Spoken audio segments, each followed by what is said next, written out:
کتنی عظیم ہے وہ ہستی جن کے پاس دشمن بھی اپنی چیزیں بطور امانت رکھوا کر بے فکر ہو جایا کرتے تھے۔ اے اللہ، محمد صلی اللہ علیہ وسلم اور آل محمد صلی اللہ علیہ وسلم پر رحمت نازل فرما، آمین یا رب العالمین۔ رسول صلی اللہ علیہ وسلم نے ارشاد فرمایا، اگر کوئی آدمی کھجور خیرات کر کے دوزخ سے بچ سکتا ہے تو اس کو چاہیے کہ اپنی جان کو دوزخ سے بچائے۔ اے ہمارے رب، ہمیں دنیا میں بھی بھلائی دے اور آخرت میں بھی، اور ہمیں دوزخ کے عذاب سے بچا لے۔ اے ہمارے مہربان رب، ہماری آنکھوں میں حیا، دلوں میں اپنا خوف اور زبان پر خیر و ذکر کے کلمات جاری فرما، آمین یا رب العالمین۔ سب کچھ پاس ہو کر بھی اگر بے سکونی ہے تو سمجھ لیں کہ آپ کا دل دنیاوی چیزیں نہیں چاہتا، بلکہ وہ اللہ سبحانہ و تعالیٰ سے جڑنے کے لیے تڑپ رہا ہے۔ خود کو اللہ سبحانہ و تعالیٰ سے جوڑیں، ہمیشہ کا سکون آپ کا مقدر بن جائے گا انشاءاللہ۔ اچھا اخلاق اپنائیں۔ عبداللہ بن عمر رضی اللہ تعالیٰ عنہ نے کہا، رسول صلی اللہ علیہ وسلم کی زبان مبارک پر کوئی برا کلمہ نہیں آتا تھا اور نہ آپ کی ذات سے یہ ممکن تھا، اور آپ صلی اللہ علیہ وسلم نے فرمایا، تمہیں سے سب سے زیادہ عزیز مجھے وہ شخص ہے جس کے عادات و اخلاق سب سے عمدہ ہوں۔ گہرے اور مشکل الفاظ کا استعمال اس بات کی دلیل نہیں ہے کہ آپ کے پاس بہت علم ہے، بلکہ ضروری بات کو آسان الفاظ میں بیان کرنا ہی اصل میں علم کی دلیل ہے۔ اصل توکل تو یہی ہے کہ بندہ اللہ کے سوا کسی سے کوئی امید ہی نہ رکھے، بندے کی امیدوں کا واحد مرکز صرف اور صرف اللہ کی ذات پاک ہو۔ برے وقت میں کندھے پر رکھا گیا ہاتھ کامیابی پر بجنے والی تالیوں سے زیادہ قیمتی ہوتا ہے۔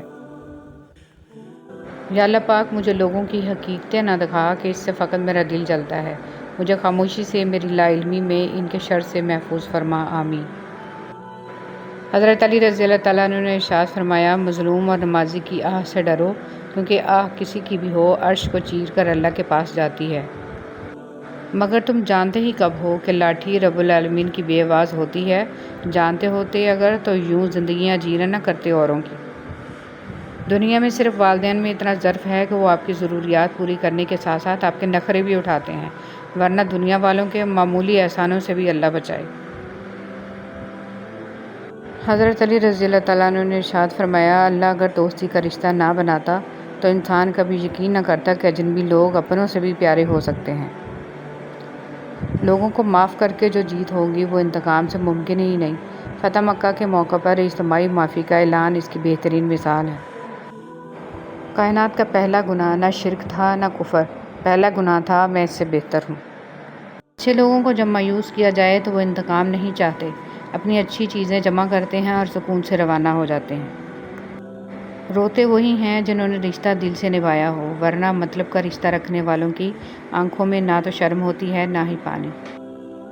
میرا حق صرف اس بات پر قائم ہے کہ ہر آدمی جو اس دنیا میں پیدا ہوتا ہے خوبصورت ہوتا ہے۔ دنیا میں آج تک کسی ماں نے بدصورت اولاد پیدا نہیں کی۔ مایوس ہونا چھوڑ دیں، کیونکہ جو دروازے دنیا والوں کی تدبیر سے بند ہوتے ہیں، ان سے بڑے دروازے اللہ رب العزت کے فضل سے کھلتے ہیں۔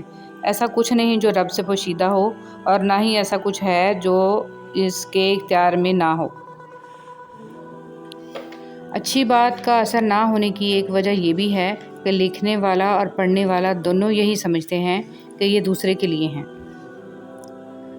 اے میرے اللہ، مجھے اعلیٰ درجے کا صبر کرنے والا بنا اور اعلیٰ درجے کا شکر کرنے والا بنا، آمین یا رب العالمین۔ شکر ادا نہ کرنا بھی ایک بیماری ہوتی ہے، ایسی بیماری جو ہمارے دلوں کو روز بروز کشادگی سے تنگی کی طرف لے جاتی ہے، جو ہماری زبان پر شکوہ کے علاوہ اور کچھ آنے ہی نہیں دیتی۔ اگر ہمیں اللہ کا شکر ادا کرنے کی عادت نہ ہو تو ہمیں انسانوں کا شکر ادا کرنے کی بھی عادت نہیں پڑتی۔ شکر ادا کرنے کی عادت اپنائیں، ہر حال میں اللہ کا شکر ہے۔ اور ہم اس غم سے تیری پناہ مانگتے ہیں جو دل میں بستا ہے اور اسے تباہ کر دیتا ہے۔ محبتوں کے پھول تقسیم کرنے والوں کا دامن کبھی بھی خوشیوں سے خالی نہیں رہتا۔ لوگ جتنا بھی تنگ کریں، آپ اللہ کی رضا کے لیے ہمیشہ پیار کی بارش برساتے رہیں، اور لوگوں سے نیکی ایسے بے لوث ہو کر کریں جیسے بارش جگہ نہیں دیکھتی بلکہ ہر جگہ کو سیراب کر دیتی۔ آپ کے وہ الفاظ بھی تحفہ ہیں جو دوسروں کو آگے بڑھنے کا حوصلہ دیتے ہیں۔ ہم نوکری کے لالچ میں بہت ساری کتابیں پڑھ لیتے ہیں، لیکن جنت کی لالچ میں قرآن پاک نہیں پڑھتے۔ دنیا کا خوبصورت ترین شخص وہ ہے جسے مشکل میں آواز دینا آسان ہو۔ کچھ لوگوں کو ہم عزت دینا چاہتے ہیں مگر وہ اپنے رویے سے ثابت کر دیتے ہیں کہ انہیں عزت کی ضرورت نہیں ہے۔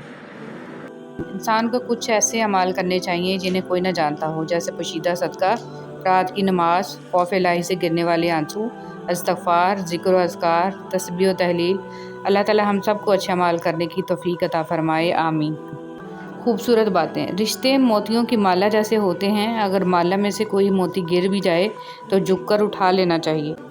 وہ رب خاموشیاں بھی سن لیتا ہے لیکن اسے اظہار پسند ہے اپنے بندے کا۔ جب بندہ کہتا ہے اے میرے رب تو وہ متوجہ ہو جاتا ہے، جب بندہ کہتا ہے تو بڑا رحیم ہے تو اس کی رحمت جوش میں آ جاتی ہے، اور جب بندہ کہتا ہے کہ اللہ مجھے معاف کر دے تو وہ معاف۔ کچھ سیپیاں دیکھنے میں بہت خوبصورت ہوتی ہیں لیکن ان کے اندر موتی نہیں ہوتا۔ اسی طرح کچھ انسان بظاہر بہت خوبصورت ہوتے ہیں لیکن ان کے اندر خوبصورتی نہیں بلکہ منافقت ہوتی ہے۔ ایک قبرستان کے باہر لگا ہوا کتبہ، جیسے تم سب ہو ویسے ہم سب تھے، اور جیسے ہم سب ہیں ویسے تم سب ہو جاؤ گے۔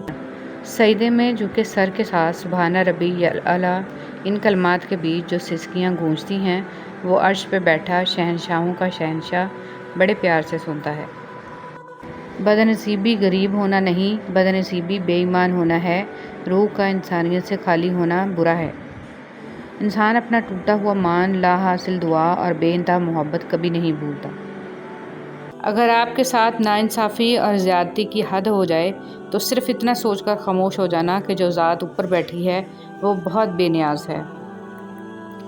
ہارنا تب ضروری ہوتا ہے جب لڑائی اپنوں سے ہو، اور جیتنا تب ضروری ہوتا ہے جب لڑائی اپنے آپ سے ہو۔ ہر چیز بن مانگے مل سکتی ہے لیکن ہدایت کبھی بن مانگے نہیں ملتی، لہٰذا ہدایت یافتہ بننے کی دعا کیا کریں۔ اے اللہ مجھے ہدایت دے اور مجھے سیدھے راستے پر چلا۔ وہ دھاگا جسے بار بار کاٹا اور جوڑا جائے وہ دھاگا نہیں رہتا بلکہ گانٹھوں کا ٹکڑا رہ جاتا ہے۔ اسی طرح رشتوں میں احتیاط کریں ورنہ بار بار کاٹے اور جوڑے جانے سے رشتے بھی صرف نام کے رہ جائیں گے۔ کامیاب ہونے کے لیے دوستوں کی ضرورت ہوتی ہے لیکن بہت زیادہ کامیاب ہونے کے لیے دشمنوں کی ضرورت ہوتی ہے۔ کوشش کریں کہ آپ کے الفاظ خاموشی توڑیں لیکن کسی کا دل نہیں۔ لوگ دیکھتے ہی نہیں اور بول کر چلے جاتے ہیں، اس کے بعد سننے والا اٹھ کر کھڑا ہی نہ ہو سکے۔ زمین کے اوپر کوئی بھی عمل کرنے سے پہلے کچھ لمحے کے لیے صرف ایک بار سوچیں کہ ہمارا یہ عمل زمین کے نیچے ہمارے لیے کس نتیجے کا باعث ہوگا۔